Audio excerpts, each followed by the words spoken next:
tips that I'm gonna give you are my tips and tricks. This is what worked for me. There are so many different ways to do keto. I've lost 56 pounds doing it this way, and I've been keto for 8 months. So I would say that the way I'm doing it now works. It may not work for you. Some of these things may work for you, but I just want to share what I know, and hopefully you can take something away from it. Okay, sorry about that camera change.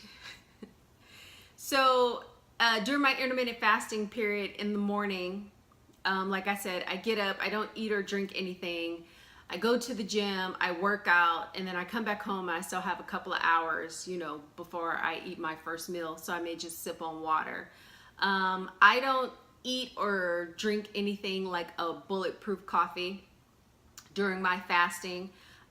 You can drink black coffee with like maybe just a sweetener like stevia or erythritol or something, but no creamers and no butter.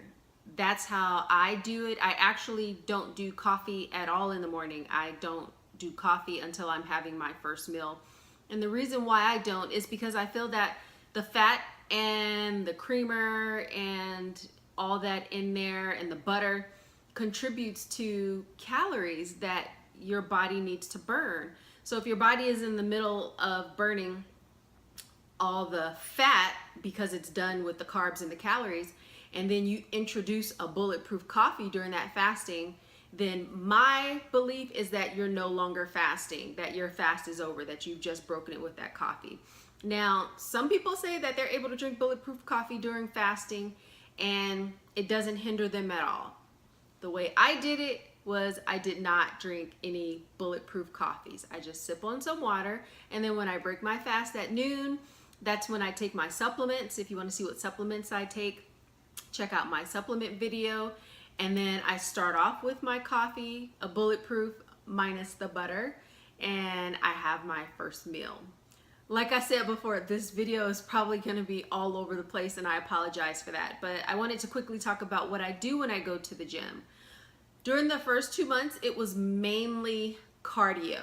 I would do about 45 minutes to an hour on the treadmill 4 times a week. And then after I got off the treadmill, I would do maybe about 15 to 20 minutes of some strength training, working on legs, arms, abs, and glutes, of course.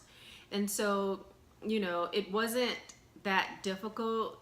For me, I felt that cardio was helping me lose weight the quickest, but at the same time, I didn't want to have all that extra skin, so I knew I needed to tone, which is why I incorporated some strength training into my workouts as well. Another tip is don't be afraid to turn food down, to say no, to go to an event and not partake of a particular item. Vegans and gluten-free people and people who are allergic to things do it all the time. So if you are serious about sticking to this, and you know that when you go to this event you don't want to have something, don't feel pressured. I've gone to weddings, barbecues, parties, and I just take whatever food they have there and I make it work for me. If it doesn't work for me, I don't partake of it. Now, with that being said, I went to a wedding, and when you go to weddings, you do have to have cake. This wedding actually had cupcakes. So I got 2 of the cupcakes, and I took a little bite from each one to taste it. So, like I said, if it fits into your macros, have it. But there's some things out there that are just not going to fit at all.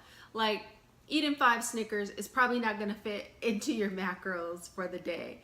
But like I said, once you get further along in keto, at least give yourself 2 good months, then you can start incorporating some things into your lifestyle that makes you feel a little more free. Now, of course, there's the craze of Halo Top and Enlightened ice cream. Once again, during my first 2 months, I didn't know about those ice creams, so I didn't eat ice cream, which was one of my favorite things to eat. And I do eat Halo Top and Enlightened now, and the only time that I eat it now is pretty much as a reward. Now, I didn't do the whole reward thing when I first started keto, because to me it was reward enough seeing that scale move. It was reward enough watching my clothes get too big for me. Check out the video I just did with my husband on how much have I lost, and you'll see the fashion show that we did in there. That was so funny, so hilarious, just seeing, oh my gosh, these clothes are way too big. Like, we still haven't gone shopping yet. You probably recognize this shirt that I'm wearing now if you've watched some of my videos. The only thing that I bought are these jeans. And the only reason why I bought them is because I tried them on and they were a size 8 and they fit. So I had to buy them. Because I don't even remember when I was a size 8, like, ever. Another thing with the scale, I know I'm going to get some questions about that. Should you weigh yourself every day? I'm actually going to do a video about that, but I have a great relationship with the scale. So me and the scale talk to each other every day. Okay? So I do weigh myself every day, just like I track every day. Why? Because I like to see how foods affect me. I like to see, you know, what time of days, you know, I'm feeling most bloated and showing more on the scale. So I weigh myself every day on the scale. I did notice though that when I would weigh myself, sometimes when I wasn't seeing the scale move, I was losing a lot of inches. And you're gonna notice that on keto is that, yeah, you're gonna lose weight, but you are burning fat. Like, your body is attacking the fat. So sometimes you might not see the scale move, but you're gonna notice that your clothes are smaller. You're able to move that belt an extra loop. So when the scale wasn't moving for me, that's what I turned to, is relying on the sizes of my clothes. During my first 2 months, I didn't hit a plateau because I felt like, you know, I was doing basic, I was exercising, I was intermittent fasting, I was doing everything right. For me, I lost weight fast in the beginning. Like, I lost a lot of weight during like the first week or so. And I consistently lost weight every day. I hear that that's not happening with some people. And a couple of things that I can suggest is, for me, later on, I saw that dairy, not that I have a problem with dairy, but just eating dairy in every meal. Because when you find out you can eat cheese on keto, why not, right? So eating dairy in every meal was kind of slowing me down some. So I switched to eating dairy every other day. I also noticed that red meat slowed me down a little bit when I ate it consecutively. So I would do that every other day, or maybe no more than 2 days in a row. So those were my main 2 triggers that I realized was slowing me down. Too much dairy and too much red meat. Have I taken those things out of my diet? Absolutely not. I've just monitored how much I eat of them. So another tip I would give is about milk.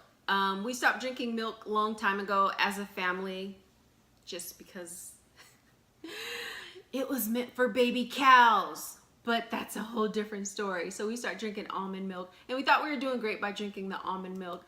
But when we got on keto, we realized there's a lot of sugar still in almond milk. So right now we get the unsweetened 30-calorie almond milk, which is great. We love it. So if you're ever needing to use something in a smoothie, that's great for you.